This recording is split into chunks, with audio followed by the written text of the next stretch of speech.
हे प्रभु अरे बेल কটা বাজে রে नाथ प्रेमानंद ये क्या हुआ 12টা বাজে পোলাটাই এখনো ওঠে না এই বেটা এই উঠছ না কে উঠ উঠ खत्म बाय बाय टाटा আরে আমি তোর আম্মু না রে বেটা আমি তোর আব্বু কি খায় ঘুমাইছিলি রে আরে বাপ রে বাপ কেরে কি কইলাম अच्छा की कबा को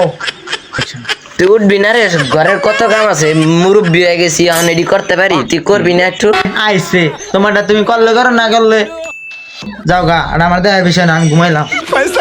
দেখছো পোলাটা আবার ঘুমাই গেল এ বেটা ওঠ ওঠ ওঠ ঘরের একটু কাম আছে কিছু করা লাগে না ওঠ ওঠ ওঠ ওঠ ওঠ বাবা ওঠ এই শীতে ঘুমল দে দা আর না শীতে আমার লাগে তোমার না রে একটু কাম কাজ করবো হ্যাঁ কিছু কইলে খালি কথা কথা ডায়লগ মারে কি বলা জন্ম দিলাম আমার মায়ের বাপ আমার নান পোলা তোমার লাগবো না তোমার আমি তালাক দিলাম